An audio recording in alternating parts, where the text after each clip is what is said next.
good afternoon. We're joined in the studio with two more inspiring young men, I'm going to call them. You know what? You made my day. They're still 21 at heart. Okay, yeah, still got the swagger. I'm joined this afternoon. Just want to thank Emeka for that brilliant session this afternoon. I'm sure that our listeners have enjoyed that. You know, very informative, very inspirational. We're joined here with Frank Skully and Steve Moise, the co-founders of Hardtalkingexcons. Good afternoon, young men. Good afternoon. Good afternoon. Thanks for, joining us in South London from West London. No post-Cold War one this afternoon. No, definitely not. We have license to walk anywhere. License to walk anywhere. Did you hear that, young people? Yeah. License. It's all love. Right, for those of you that didn't hear our guests, we're going to introduce them again. Frank Skully and Steve Moise are in the house, co-founders of Hardtalkingexcons. Good afternoon, fellas. Good afternoon. Good afternoon. Brilliant. I had the pleasure of meeting you, not meeting you, actually hearing about you. I mean, I read about you, Frank, and I was intrigued when Oasis Beauty, DJ Oasis Paulette in the house. Hello. Contacted yourself. She's not only a DJ, she's a woman of many talents. I have, and I hope you're enjoying her music. And she contacted Frank, and then me and Frank were having a banter, and he said, "Oh, Angela, we have to bring down my homeboy Steve Moise." And I said, "Yeah, I said particularly because we both met up in the we were friends in the 70s, and we are both co-founders of our organization. So can you tell our listeners about what made you start your organization?" Basically, we. Basically, both of us, we felt that we needed to put something back in the community, because as youths growing up, we thought that we damaged our community with our lifestyles, and so it was our way of putting back something. Starting Hardtalkingexcons. Okay, you started off Hardtalkingexcons because you believe that you. Can I use a strong word as abused your community? Yeah, definitely. And wanting to put something back. Yeah. Brilliant. Okay, you're wanting to put something back. Why important is it for both of you to put something back into the community? Because the community is a broken community.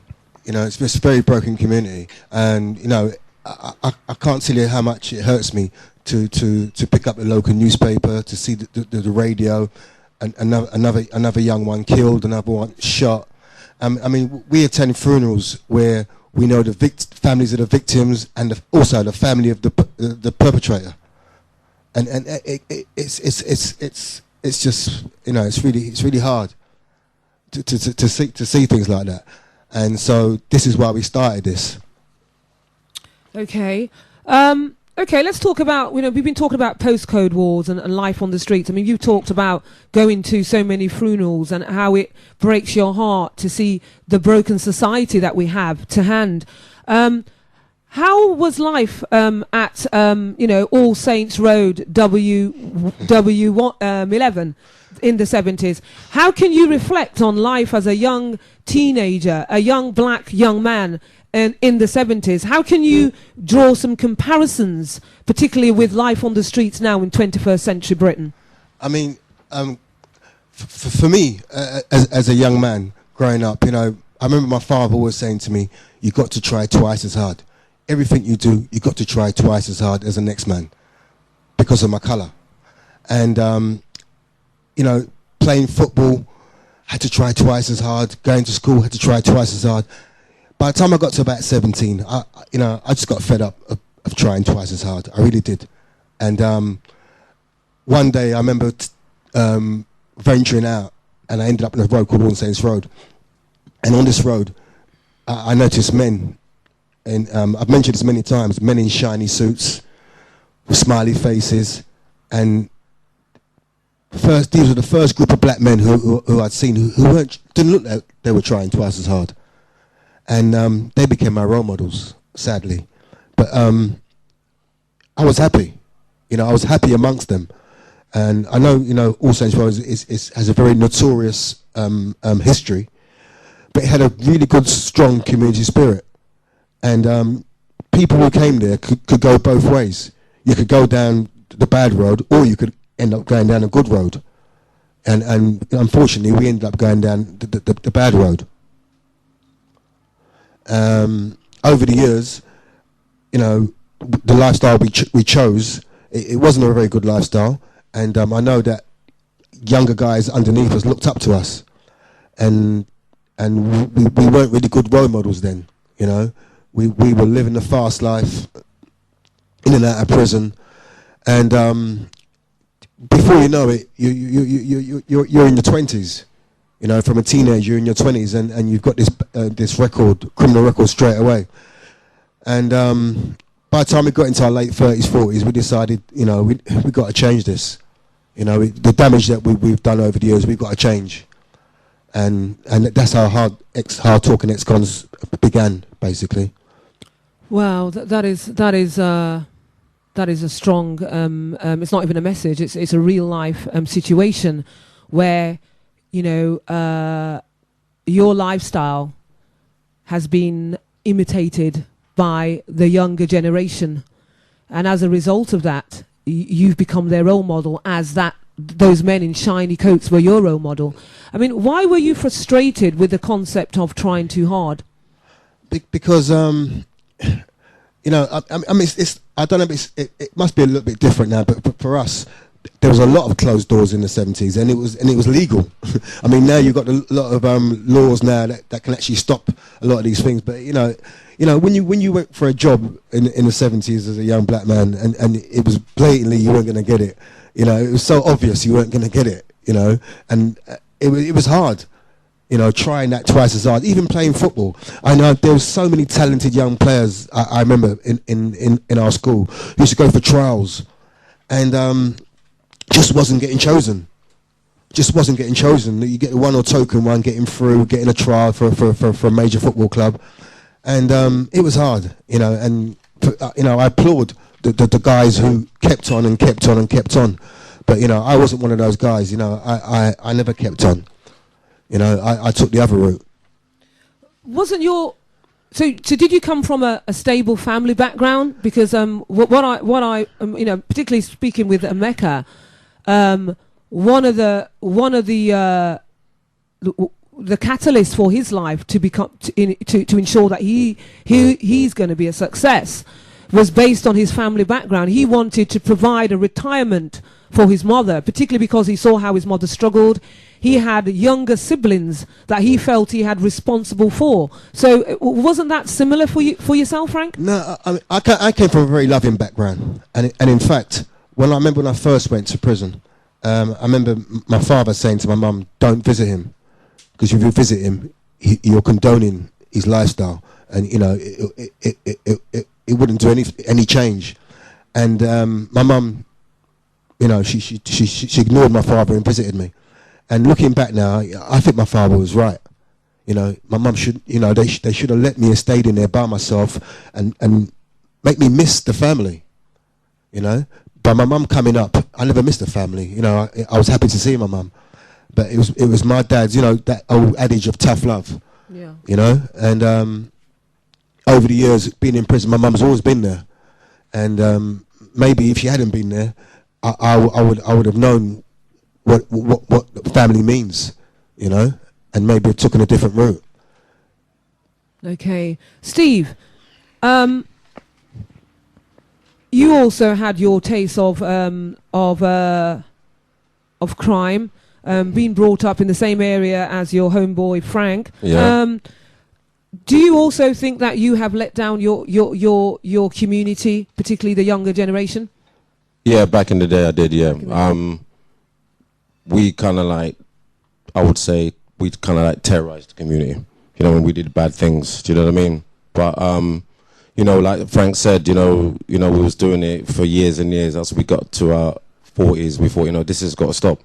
You know, I was the same as Frank, you know, see the guys in the shiny suits, cars, you know what I mean, the bling, you know, and I wanted to do the same. And I come from the same background as Frank, because my mum and my mum knew Frank's mum, you know what I mean? So, you know, I came from a loving family, but I just wanted nice things. Do you know what I mean? I wanted, you know, the new style shoes, the girls, you know what I mean? You know, and that's how I met Frank, because, you know, he used to work on the stall in Portobello, and I met him. You know, we had both things in common, you know what I mean? Girls, going out, nice suits, raving, and we just took it from there, you know what I mean? But I do believe, yeah, I've done a considerable amount of damage to my community. Okay, and that's quite honest of you. Yeah. And I appreciate that. In light of the riots that happened last year then, particularly we saw images of young people going into the stores, Nike stores, going into all sorts of stores, shopping.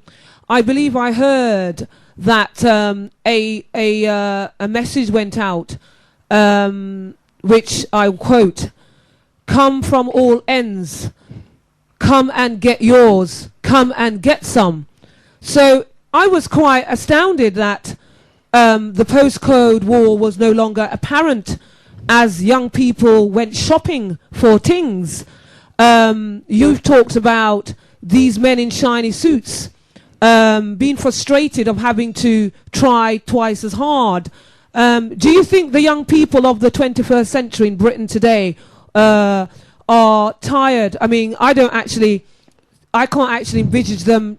I mean, young people, forgive me, because I know there are some of you out there that are trying hard, but when we sort of look or reflect on the times of the 70s to the times that we have now, it was extremely hard living in the 70s. I mean, I was a young person of the 70s myself, and I know I'm actually revealing my age, but let's not go there. Let's not go there. You know, we look good and ting. Yes. But as we're, you know, on a serious note, do you think that the young people share that frustration of, you know, of being frustrated to try hard, Steve?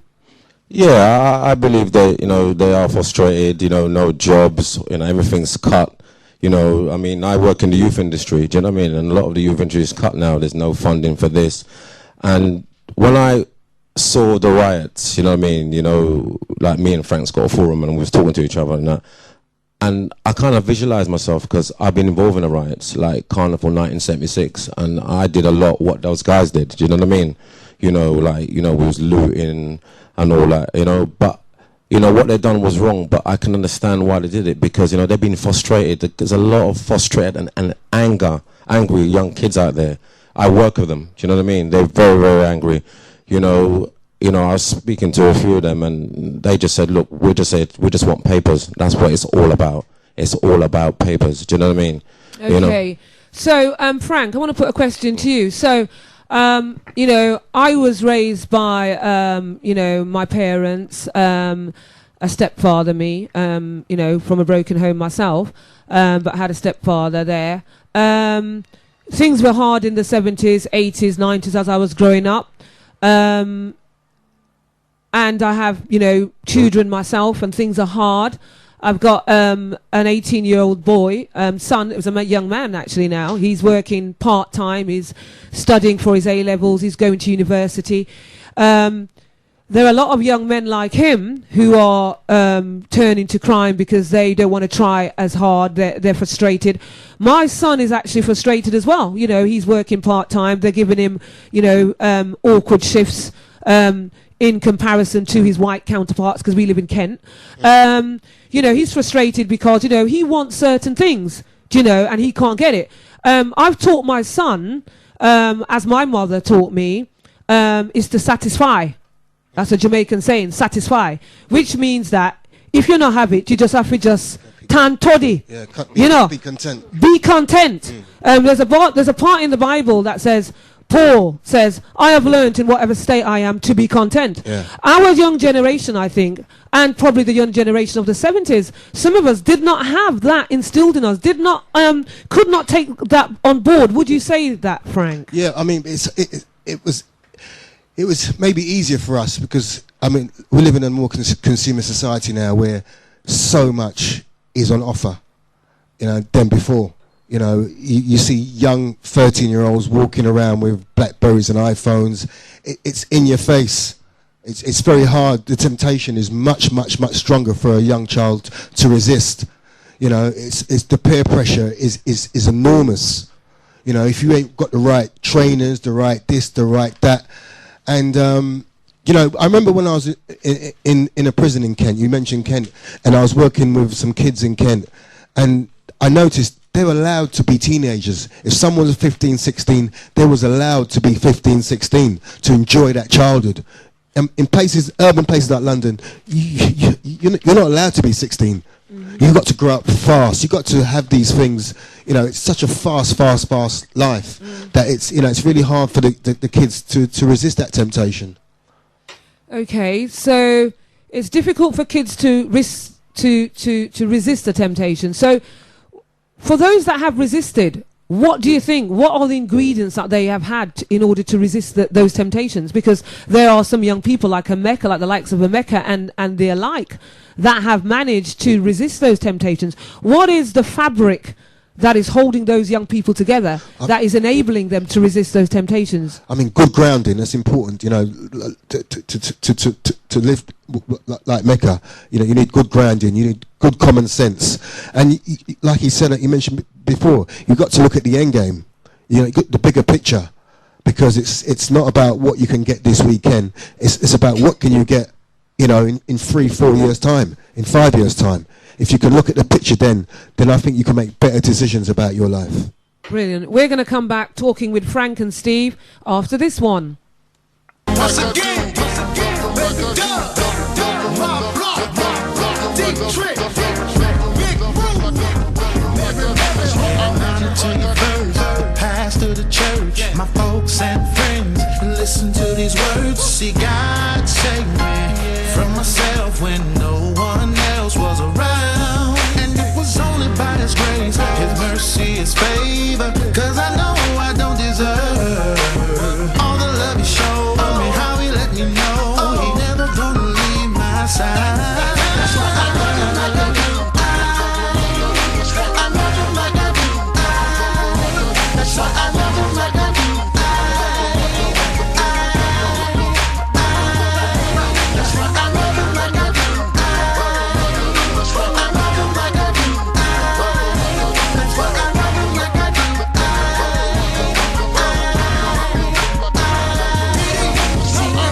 Testimony how it saved my soul. When I was just a sinner left in the cold, He gave me a second chance, saved me from myself, came to my rescue when I needed help. You wanna know why I love Him like I do? That's when my enemy said I was through. He took me from the bottom and put me on the top. He laid His hands on me, and now I can't be stopped.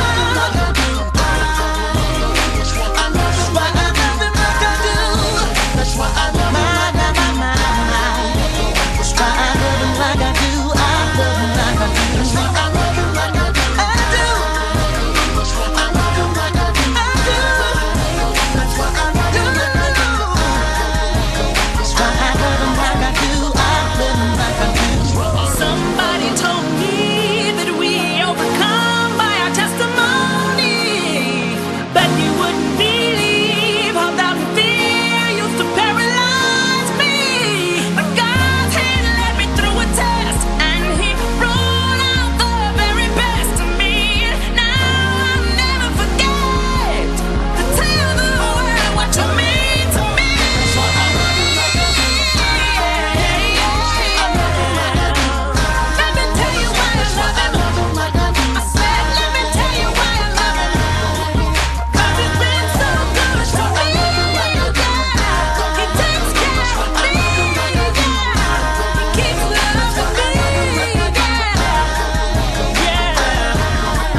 Good afternoon, everyone.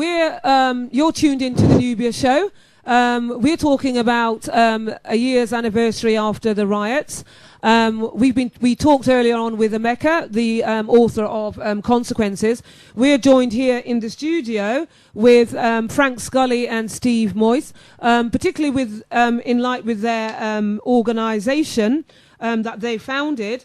I was just having a background conversation with them, and they've told me that they've actually started it as volunteers. So not only are we talking about the perils of the riots, we're also talking about the benefits of volunteering, because volunteering has actually spearheaded their organisation.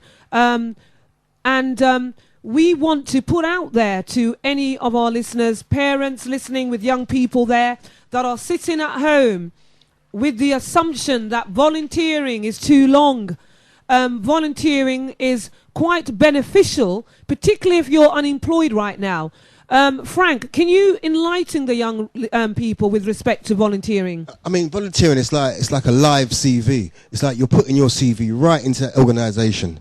Yeah, you're stepping into there, and they're seeing how you work, and then you're putting yourself an offer. And I think it's a great way of getting work. You know, people are seeing you. They're not just seeing a bit of paper on a desk or on a computer or email. They're seeing you live. You know, so if you've got a chance, if there's an organisation there that you want to work for and you can't get into there, offer to volunteer.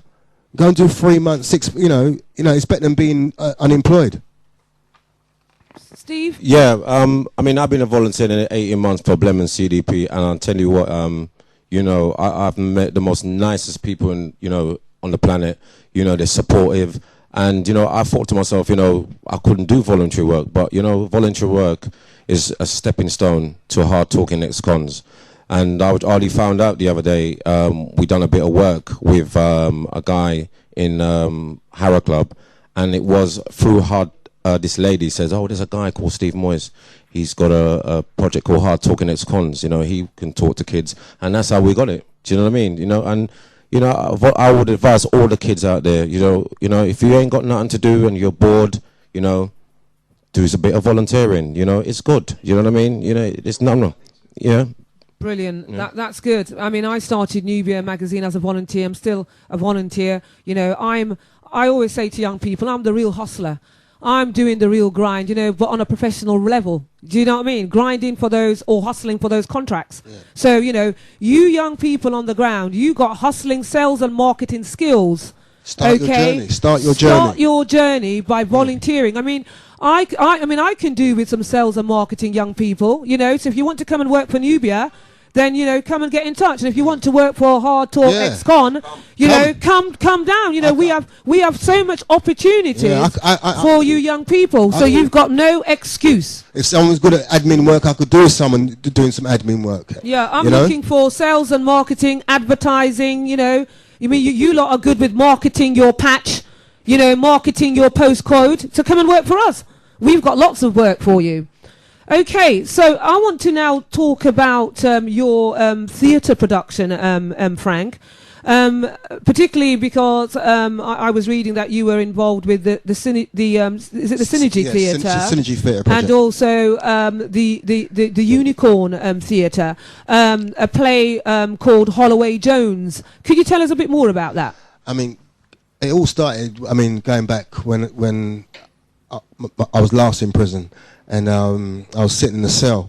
I was actually in a cell with a father and a son, in a 3-man cell. And it hit home to me that, this could be me in 5-10 years' time, in a cell with my son.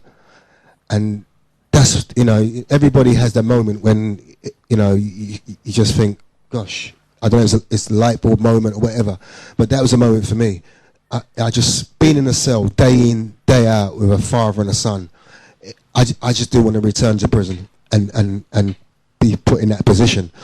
And it was Black History Month in October, and artistic director Esther Baker, who runs Synergy Theatre Project, came into Brixton Prison with this production called Amina's Kitchen. And she was auditioning, various prisoners, And so I went down there for an audition, and she cast me in the lead role. And she invited an audience to watch the production, including the writer Kwame, and they were blown away by our performance of Romina's Kitchen, and it was that was my trigger, you know. That was my trigger. I came out of prison and decided that this was my journey starting now. And by the grace of God, with the help of Esther Baker of Synergy Theatre Project, you know, that was my journey. I moved forward, and doors just started opening for me because I wanted it, you know. And I say this all the time: if you really, really want something, doors do start opening. It's a long process. Sometimes, like Mecca said earlier, you know, there's hurdles that you've got to jump over. But if you do really want it, you know, you'll see the doors will open. And I wanted it badly because I didn't want to be that father in that prison with his son. Thank you, Frank. That is an amazing statement. You know, how bad do you really want it? Because, you know, if you really want it bad enough, the doors will open for you. With respect to, you know, the prison life, you know, some young people are sometimes delusionalized that life in prison is really good. You have widescreen TVs, snooker tables. I mean, as I said, I do work in the young offending prisons in Kent, where 70% of the inmates are from the inner city streets of London. And so I know that in some of the youth offending prisons, there is actually a postcode war going on in there where wings have been separated. I also know that the criminal justice system has been or has to take some responsibility, particularly with you know, the sentences that is imposed on crime that has been taken you know, on board with some of our young people. I was speaking to some young people, and I do know that, for instance, if a young person of colour and a Caucasian young person are convicted of the same crime, it is more likely that the person of colour will receive a stiffer sentence. Do you echo that, Frank? Yeah, of course. I mean, you walk into a system where, you know, the judge is most probably white, your barrister's white, the prosecutor's white, must be your victims is white. I mean, it's a no-win situation, and you go into a prison where the prison officers are white, and you know, obviously, if there is more people that you can relate to in a criminal justice system, then things might change a bit. But, you know, from the minute you put yourself in that system, if you think you had trouble or problems on street, let me tell you, when you get yourself in that criminal justice system, you've got a whole world of different problems. So the criminal justice system basically then needs to be overhauled then and have a representation of the community, would you say? Yeah, so you can have understanding of the people that's coming before you. You know, they live in a different world. They're never going to understand, you know, what you're going through, what led you to commit the crime. You know, as much as somebody can stand up and talk for you, you know, if there was more people from the community who can, you know, delve into the deeper roots of the problem, why so much young black kids are getting arrested. Yeah, that's really interesting. And I think that's something for the government to take on board, you know, particularly, you know, that they are seemingly appearing to be concerned with, you know, the perils of young people in our society. I think the first step for them would be to look at the criminal justice system and the representations that they have of people of colour that sit on the panels there that actually issue out these stiff sentences. But it's not just this beginning, it's also at the end, you know, when even in the prisons when they're waiting for parole license to be released, it's the same, you know, you'll see lots of black guys just in prison, just languishing, you know, because the system doesn't cater for them.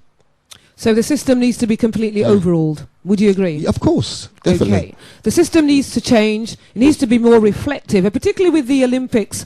We have had a lot of, cheering going on, particularly in the UK, with representations of people of colour that have contributed to, winning, gold medals for society. I mean, if the Olympics is showcasing multiculturalism, then surely the criminal justice system or on the systems of this world should equally represent, multiculturalism. Would you say, Frank? Yeah, I mean, I've loved the Olympics, and I got to put my hand up. I've loved it. People of colour have got together, and it's created a feel-good factor. Well, if we can replicate that in other parts of the community, that'd be great. Brilliant. Okay, one of the questions which is quite dear to me is, I remember whilst growing up in the 70s or the 80s, as it were, and if we had a street, if we had a beef, as the word on the streets, I don't know if it's a new word, I mean, I'm still using that word. Is it still the new word on the streets? Yeah, you can use it. Okay, I can still use it. Okay, I'm allowed. So I'm still quite hip then. Yeah. And so, if you had a beef on the streets in the 70s and the 80s then, we used to settle it with a fist. Not you, Steve. Yes. We used to settle the fight with a fist, innit? Yeah, Probably box him down. Yeah. So how can things have advanced then to knife and gun crime? Because it's more readily, guns are more readily accessible now. Back in the 70s, they weren't so accessible. And so that's what the youths they're going for. I mean, it's very easy now to go on the street now and buy a gun. You can go down the road, any road, high street now, and buy a gun, and you couldn't do that in the 70s. Okay, so as fathers, I mean, you are fathers. Can I say? Grandfather. Grandfathers. Yeah. Wow. I mean, I'm a grandmother as well, a young grandmother. I mean, and it's 21-year-old grandmother. It's my grandson's birthday tomorrow, so I'm going to give a big shout out Happy to Lavelle birthday. out there, Lavelle, and. So as parents, as grandparents, who's responsible for our community, young men? We are. Of course we are. You can't expect David Cameron to be responsible for our community. He can't be responsible for his own child. You know what I mean? We got to be responsible for our community. Steve, who's responsible for our community? We are, definite. Who's responsible for the black and black killing on the streets, Steve? We are. Frank, how can we get our community to be in unity, to take responsibility for our community, to take responsibility for our children that are causing mayhem on the streets? How can we encourage our community to move beyond, are you from Nigeria or are you a Jamo? I mean, one of the things that I noticed that we don't have nowadays in our community is the extended family.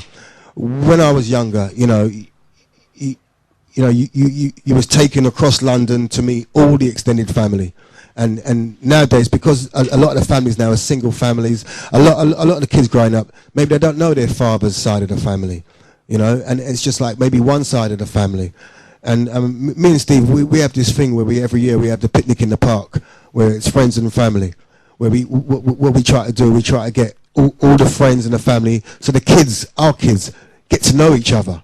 Because, like I said before, a lot of times we go to a funeral, we know the family of the perpetrator and the victim, And so we just think if we can get all the kids together and they can see each other, know each other, then, they become familiarized with each other. There won't be so much of this beef because there'll always be somebody who knows somebody who say, no, you can't have that. I know that's my cousins, sisters, brothers, next door neighbors.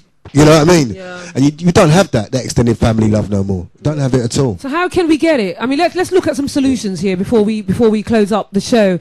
Let's look at some real solutions. So more family picnics, more community events. What other things? What other solutions that can help us as a community to come together in unity for the sake of our generations? Steve, We need to be more solidarity, man. We need to be more together, and we're not together. Our community is miles apart.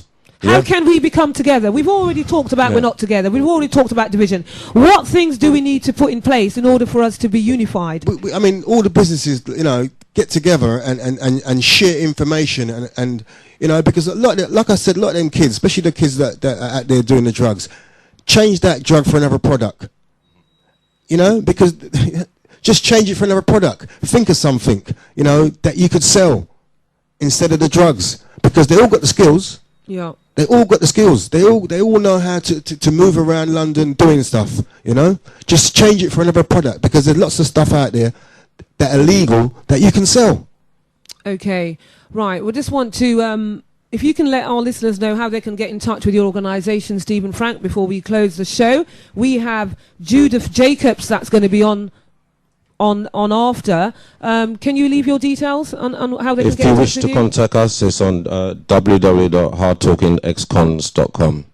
Brilliant. Okay, we have Judith Jacobs that will be coming on after the show. I want to thank my guests, Frank and Steve. Thank you. And Becca, for coming into the studio this afternoon. And I hope it's been quite beneficial for us out there. As a community, we need to take responsibility. We need to take ownership. We need to be unified.